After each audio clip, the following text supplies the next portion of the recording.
The title of this talk is quite long. I wanted to get the longest talk of the entire conference, but unfortunately there was somebody else who had a talk title that was 5 lines instead of 4. So here we are. It's anti-forensics and anti-anti-forensics. There is no uncle forensics. All right, this talk's going to talk about techniques that can complicate digital investigations and things that investigators can do to mitigate these techniques so that they can retain the upper hand in the investigation. And just digital complications in general. So if you're interested in that stuff, you've come to the right place. My name is Michael Perklin. My day job, I'm a corporate investigator. I'm a digital forensic examiner, computer programmer. In the past, I've been an e-discovery consultant. Basically, I'm a computer geek and legal support hybrid, together at last, merged together. So that's me. The stuff I'm going to be talking about today is not that difficult. Actually, the majority of them are not sophisticated at all, although a couple of them are a little bit sophisticated, but they're fairly easy to understand. Every single one of them can be defeated by an investigator who has either experience or training or knowledge in computers and understands what's going on. So if you're here looking for something that's brand new to break an investigation or to really beat an investigator, you're in the wrong spot. But all the stuff here definitely does add a lot of man hours and a lot of money that will make the investigation take a lot longer, and it'll make it go over budget, and this will increase the chances that the investigation will be thrown out, that the case will be thrown out, and maybe a settlement will be reached instead. So everything that we'll be talking about today is not designed to, break the investigation process.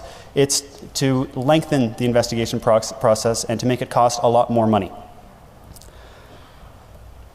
There's 3 typical methodologies that are employed by a variety of different forensic labs. One is the copy first and ask questions later methodology. This is typically employed by law enforcement personnel. They go in there, they grab every single piece of digital evidence that the guy has, or the girl, I'm sorry, and they can do this, they can take it all back and, without any impunity. The next one is to assess relevance first. This photograph you see here on screen is a LogicCube Talon. It's a forensic duplicator that has the ability to do a keyword search.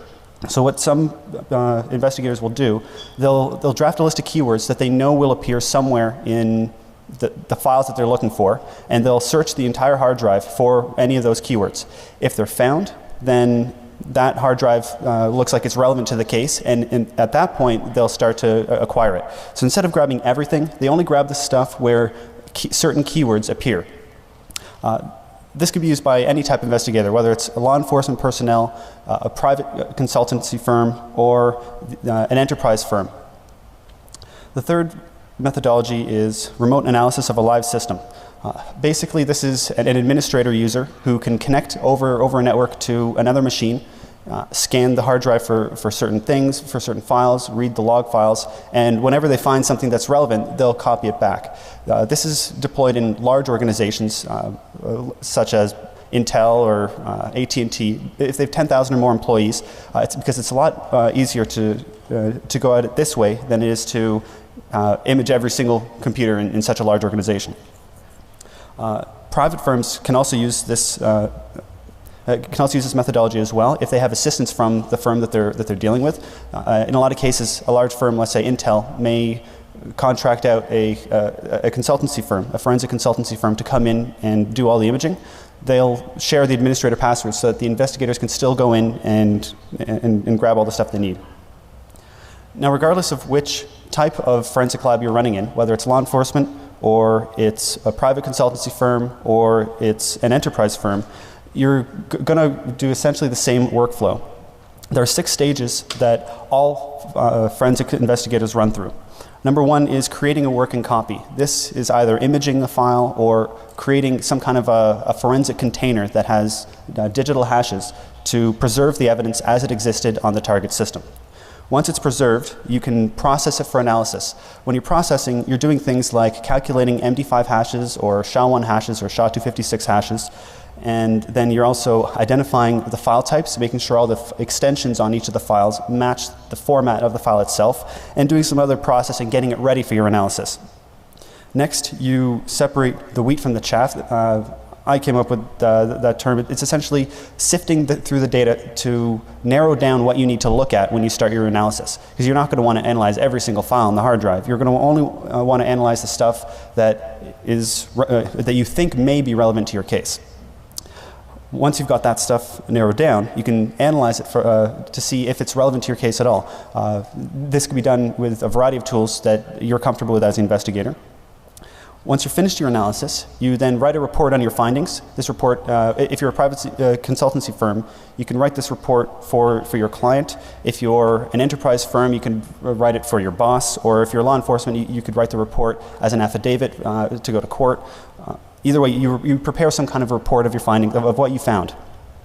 And finally, you archive the data for the future. You never know if this case is going to be settled today or tomorrow, or if it's going to go on for years. And once a determination is made by a judge or an arbiter, it may be challenged, and it may be overturned. And it could go for another 10 years or 20 years. Who knows? As an interesting point, in Canada at least, sorry, I'm Canadian, I don't know if the law is the same in the United States, but in Canada, if there's a case involving a murder, the data needs to be persisted forever. So archiving data for the future is a pretty important step in the process. So that's a typical workflow that any investigator will have to run through, regardless of which class of investigator they are. Now, there's 3 classical anti-forensic techniques that I'm sure all of you are familiar with or have at least heard of. One is HDD scrubbing or file wiping. This is essentially going over a certain area of the hard drive with either zeros or random data, 1 time, 7 times, 15 times. There's a variety of different standards of how many times you go over it, but it destroys the evidence permanently. The second classical anti-forensic technique is encryption, using something as TrueCrypt or PGP. This makes the data unreadable to anybody else except for you who has the key. And the third one is physical destruction. Basically smash the crap out of something.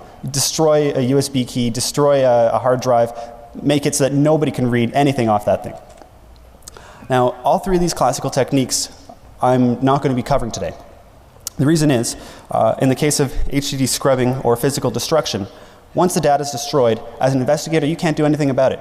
So there's no reason for me to even talk about it.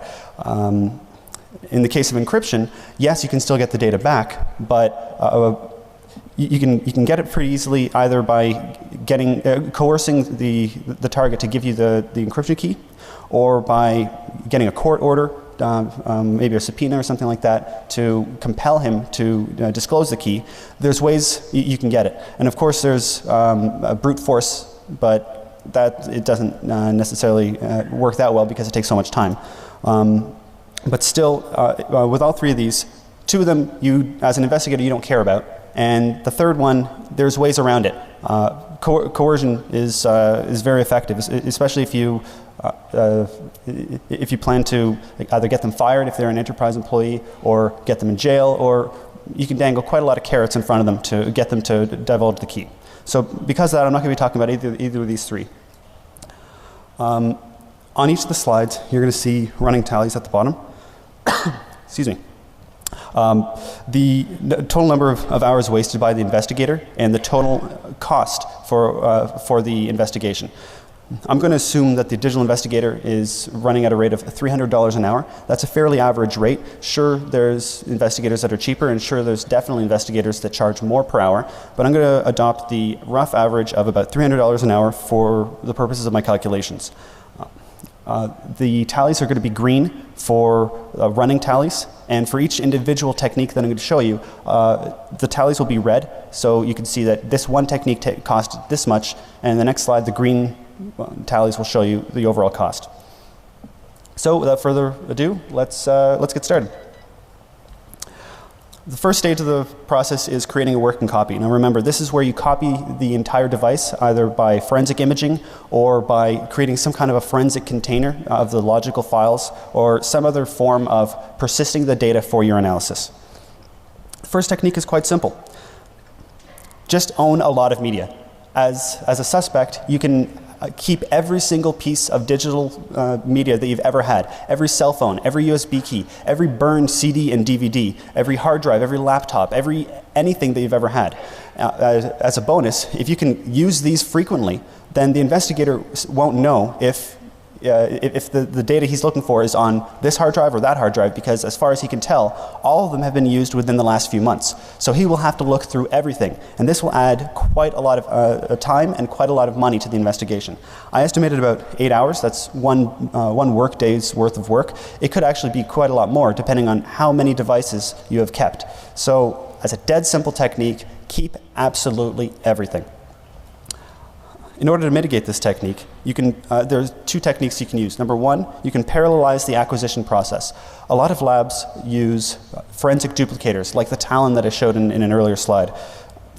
These devices take the source drive of your suspect, and they take a blank drive of your own, and it just copies byte for byte over to the next one. The more drive duplicators you have, the more of these hard drives you can grab at the same time. So the limit here is essentially your budget. However many of these forensic duplicators you can afford and you can keep running at the same time, the more hard drives you can go through in an hour. The next one is using their hardware against them. If you were to use their laptop or their desktop and boot from your own Linux Live CD or your own operating system, once it's booted, you plug in your external hard drive by USB, and once it's plugged in, you can copy all the data directly to your USB hard drive, and you've got all the data there using their own hardware. The limit here is not cost. The limit here is how many computers they have, that your suspect has. So this could actually be the same limit that you have in your investigation. You know you need to copy 100 machines. They've got 100 machines. One for one, you're good. Here's a slide showing 9 machines here.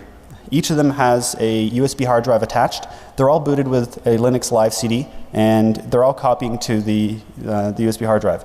I have to thank my friend Joel, who's also a forensic investigator. He took this photo. This is him at his work, and it very beautifully illustrates this technique. Excuse me.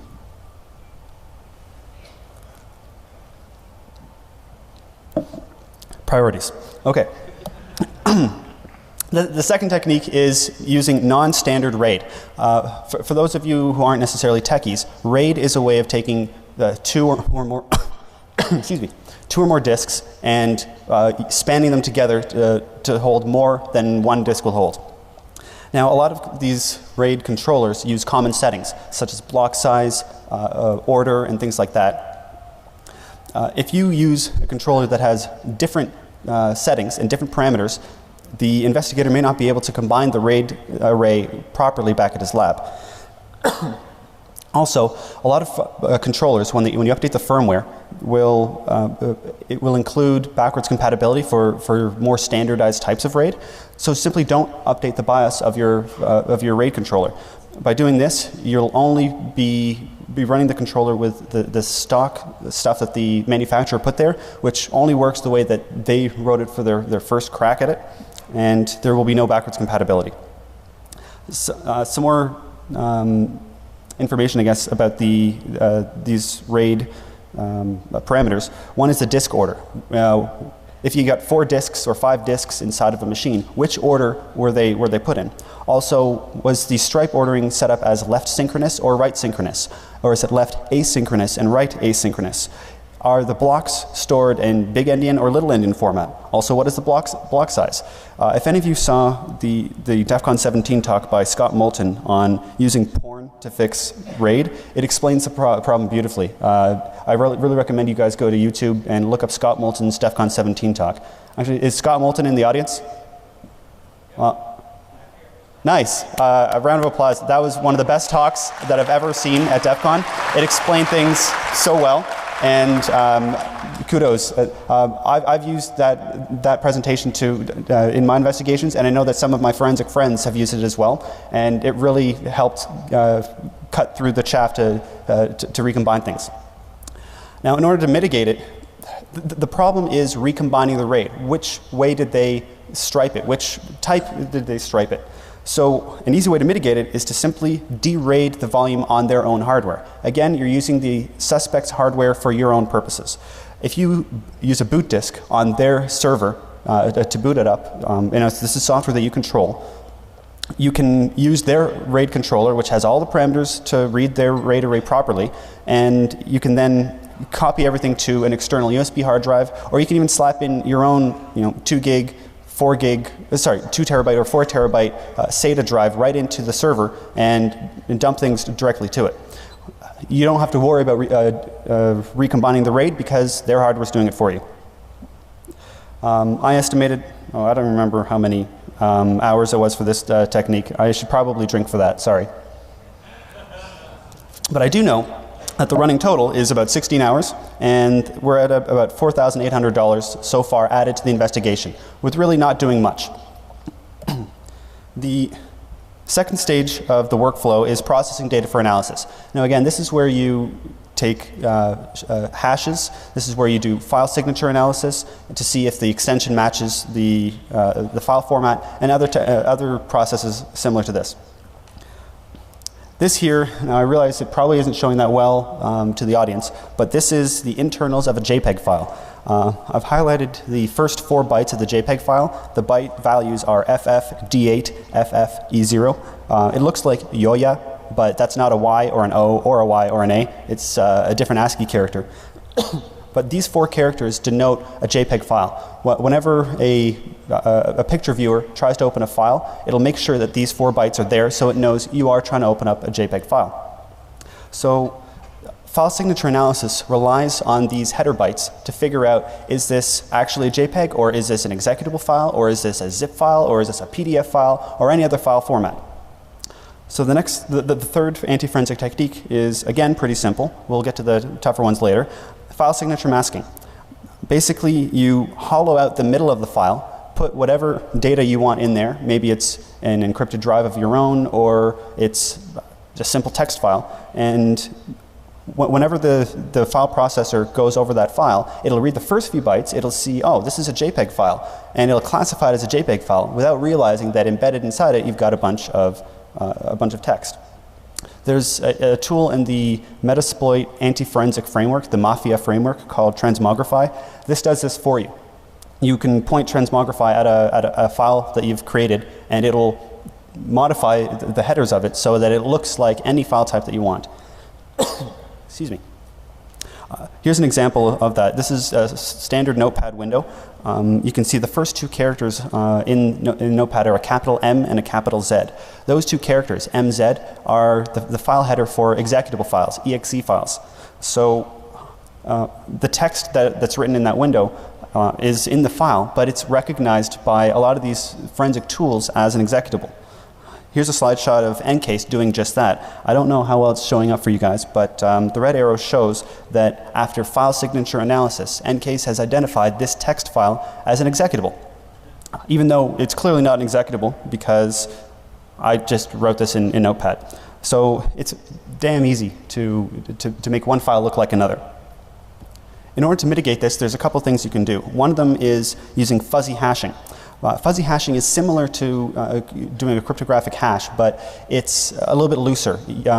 It can compare different parts of files to other different parts of files, so you can see how similar files are, rather than are they equal or are they completely not equal, like a traditional hash.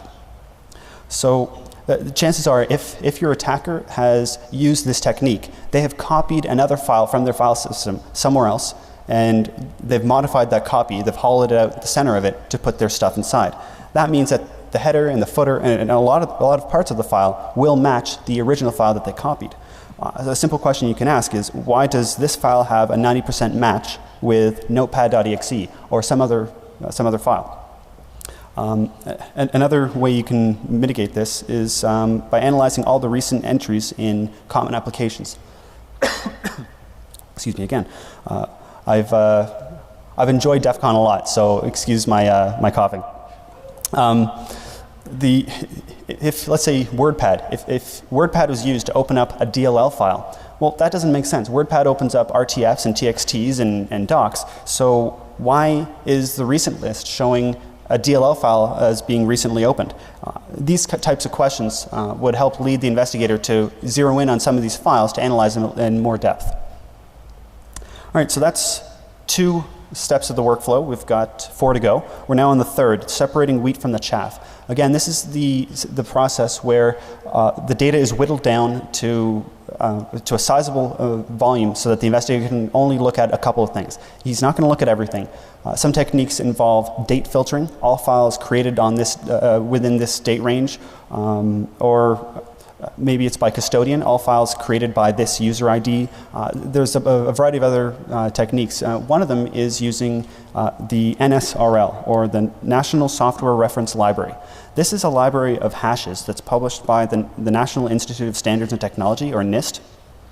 It's a huge database of every single file that's installed on a machine by commercial installers.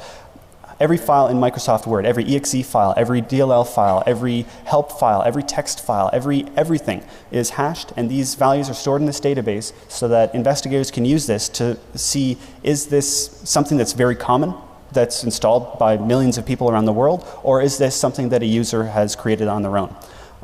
The process is sometimes called denisting. Basically, the investigator will take this hash library, apply it to all of your files on your hard drive. It'll suppress them from view so that the only thing he's looking at are things that don't match the NISTed files. Things that the user has created, things that the user has modified from the original. This next technique is basically using this against the investigator, NSRL scrubbing. Basically, if you were to modify every single file on your file system to be subtly different, even just 1 byte off, if you were to take a string that's in the file and change it, the hash of that file will not match anything that's in the NSRL. So when your investigator goes to try to suppress all of these common files, so he's only looking at your stuff, all of the files for Office and Windows and everything else will still be there. Now, this is easy for text files and Word documents, but if you were to try to modify EXEs or DLLs or other executable files, they will break and they will not work. And that's because inside of these DLLs and executables, there's a CRC value that matches the contents of the file. And now that you've changed it, that CRC won't match, so it simply will not run. That's easy to overcome for a sophisticated attacker, like I'm sure most of you guys at DEFCON. Recalculate the CRCs, update the CRC value in that file to match the new contents that you've changed, and now the program will run just fine. If you're going to do this with Windows files, like run DLL and stuff like that, you'll have to turn off Data Execution Prevention, or DEP. This is a feature in Windows that makes sure that Windows itself hasn't been modified. It's designed to stop viruses and malicious code from running, but this will also stop your modified versions of EXEs and DLLs from running at all. It's fairly easy to turn off. You can see in the screenshot here it's grayed out or disabled. That's because in the boot INI, I've set the policy level of no execute to be always off. It's a fairly simple change you can make in your boot INI file. The next time you boot, DEP will be off, and Windows will not try to verify any of the files that it's running. So your modified files will work. Wow, we've wasted 28 hours of the investigator's time, $8,400, and again, I haven't mentioned it in each of the slides. Deserves another drink. I'm sorry.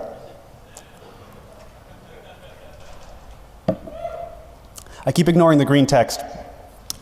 Okay, so in order to mitigate this, there's really only one strategy. Rather than adopting a whitelist approach, adopt a blacklist approach. Don't suppress all the stuff that you don't want to look at, leaving only the stuff you want to look at in your view. Instead, try to target the stuff that you do want to look at. You can use strategies like keyword filtering, or keyword searching, date filtering, and file signature analysis. Basically anything to zero in on the files that you do want to look at. It's a slightly different approach, but it's just as effective. For the next technique, I'm going to talk a little bit about histograms. I had meant to get a photograph of a histogram on the screen here, but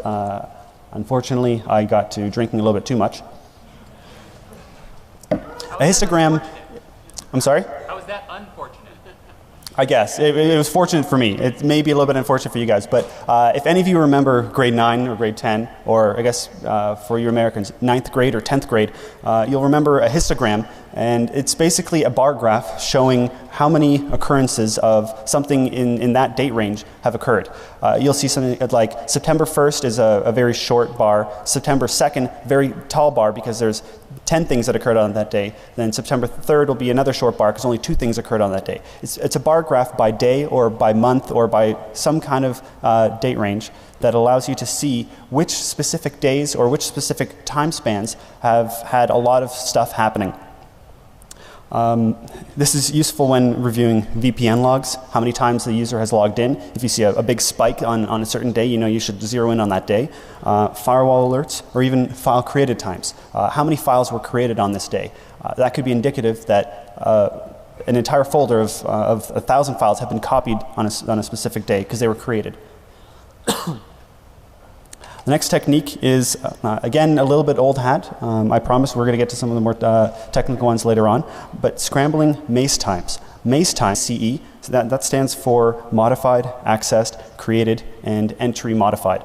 Each of these 4 timestamps exist on an NTFS volume for every single file that's there.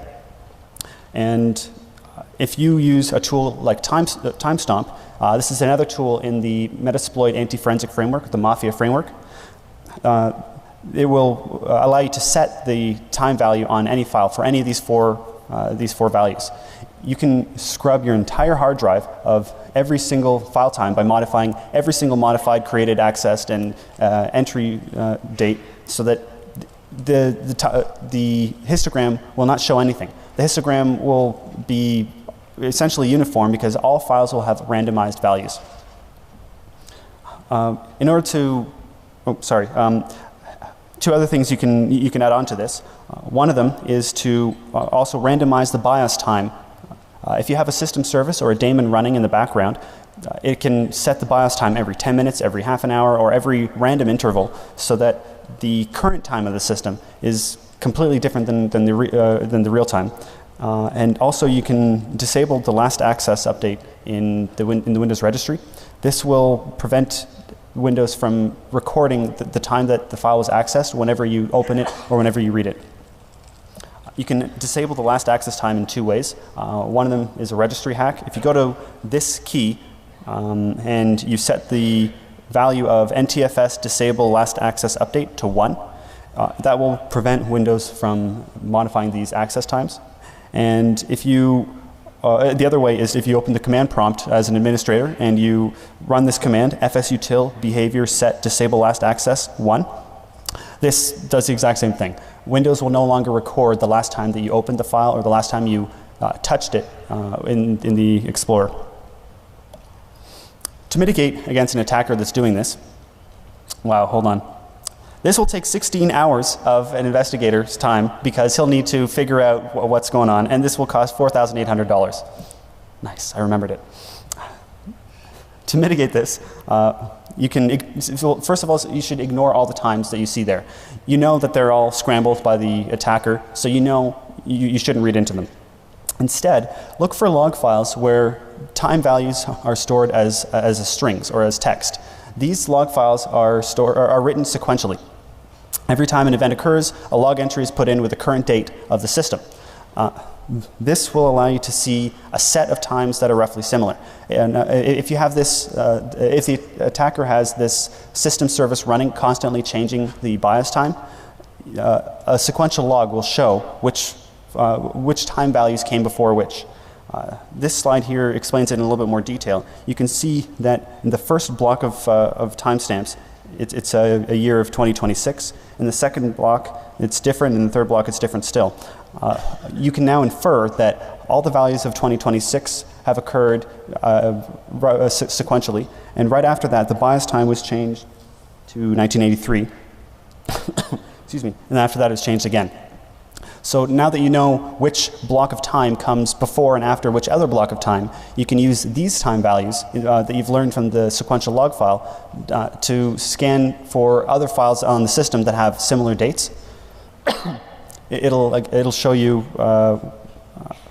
it'll give you a rough timeline of what's happened. Now you're still wasting a lot of time doing this, so in essence the attacker is still winning, but it'll at least allow the investigator to get through it and figure out what's going on. Also, I should mention that the attacker doesn't need to change the file timestamps on every single file. He can only do it for one file. And if he does this, I'm sorry investigators, you're a little bit screwed. Whenever a report is written by an investigator, he can't say that this occurred on this time. The reason being, as we all know from timestamp, you can change the time values on any file. So we don't know necessarily that this really did occur at this time, or that the attacker has updated the time on that file to make it appear like it occurred on that time. The best we can do as investigators in our reports is write that the time in this log is consistent with the MAC times in this file, and it's also consistent with that other log file. Consistency is the key. So if an attacker updates the time values to make it consistent, as an investigator, you really have no clue that he's done that or not. All right, we're on step 4 of 6 now of this typical workflow. We're going to look at techniques that can confound the analyzing data portion. So far, we've racked up 44 hours of the investigator's time. That's $13,200. Already, we're probably at the point where somebody who's running the budget may say, maybe we should settle instead of continuing with this investigation, but we're going to move on.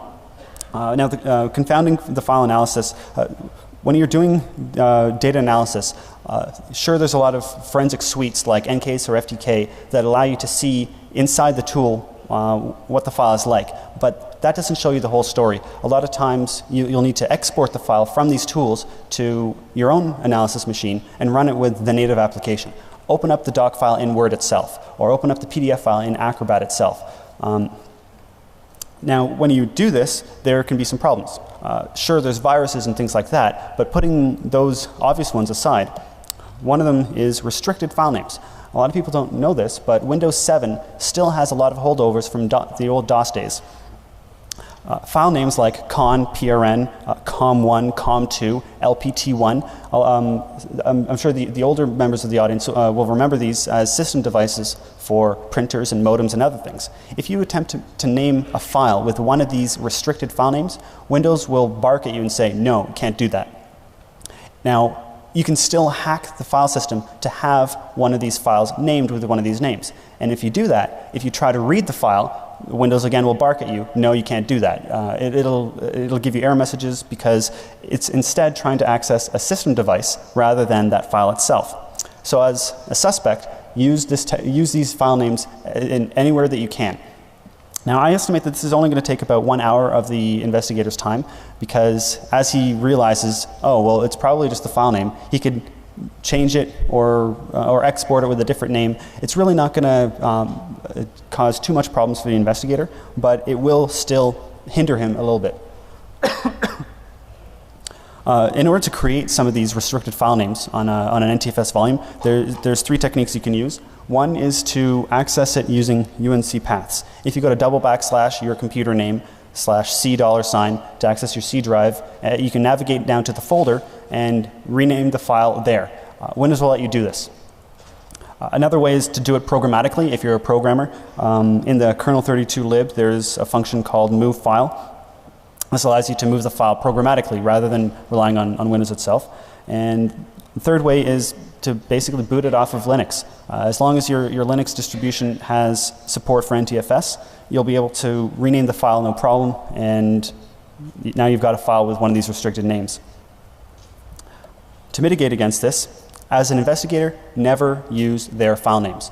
You own your own analysis machine. You are the one who should dictate which file names you get. If you're exporting something from a forensic image, export it using a name that you choose, maybe 1.jpg or something like that. FTK4 has a feature that allows you to automatically name a file, something that will always be guaranteed to be okay. I recommend using this. The next technique is kind of a fun one. I did some research in this, and I really like this technique. Basically using circular references. If you're a Linux user or a Unix user, you're familiar with symlinks. But if you're a Windows user, this may be a little bit foreign to you. Folder names typically have a limit of 255 characters. You can't have a path that is longer than that. You can use one of two features in the Windows operating systems. One is called junctions, and which is introduced in Windows 2000, and one is called symbolic links, which is introduced in Windows XP. Either of these will allow you to link a folder to another folder, so that as you click on that folder, you're really jumping across the file system to somewhere else. Now, if you use this feature to link to a parent, you've now created a circular reference, and you go to parent to child, to parent to child, to parent to child. This will break anything that recurses through a file system. So as an attacker, create some of these symlinks and junctions, so that if the investigator tries to scan through all these files, their system gets bogged up because it's now going recursively. Eventually, one of two things will happen. Either it'll run out of memory because of a recursion error, or it'll get a path too long error message because 255 is the maximum length. And once you've got too many parents and childs, you're going to run over that length. This will take about 4 hours of the investigator's time, I estimate, which equates to about $1,200. Now again, the investigator can mitigate this pretty easily, but it's going to take some of his time to figure out why his processing engine is not stopping. Why is this going forever, and why is 3 megabytes worth of files taking an hour to export? What the hell's going on? This technique will definitely hinder anything that recurses through the file system, but it won't touch anything that a forensic image was used.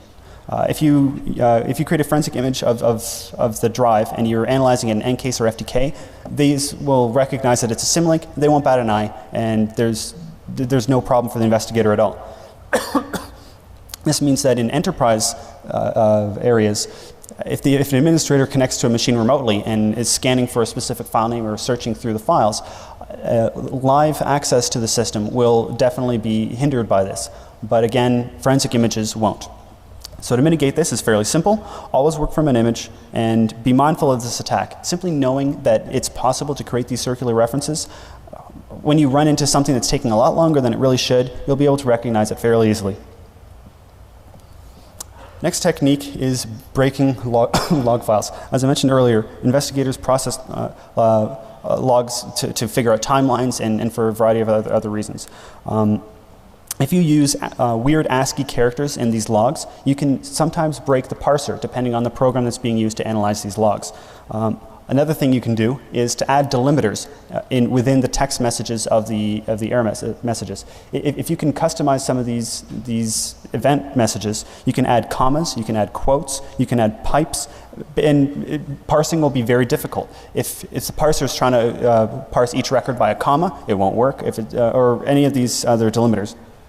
As a bonus, if you're using Windows event logs and you're parsing Windows event logs, if you, as an attacker, can add a Windows event record with the text ELFL right in the middle of the record, these 4 bytes are they denote the start of an event record.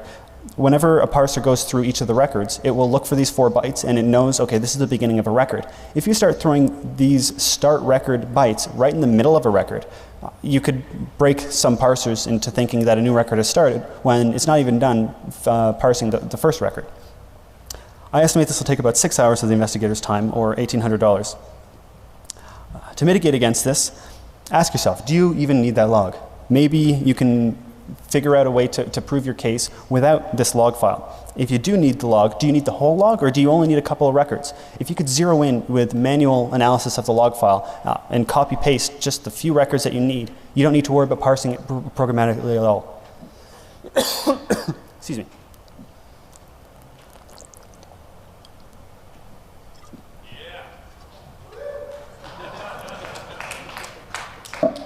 Again, priorities.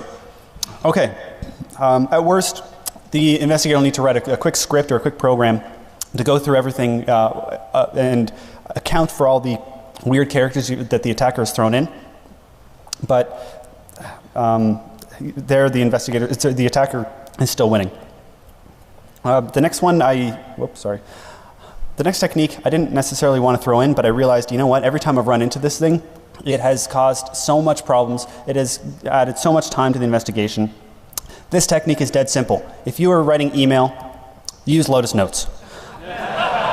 Lotus Notes has got to be one of the worst programs I've ever used, and if you're an investigator, you will agree Lotus Notes will add so many hours to your investigation.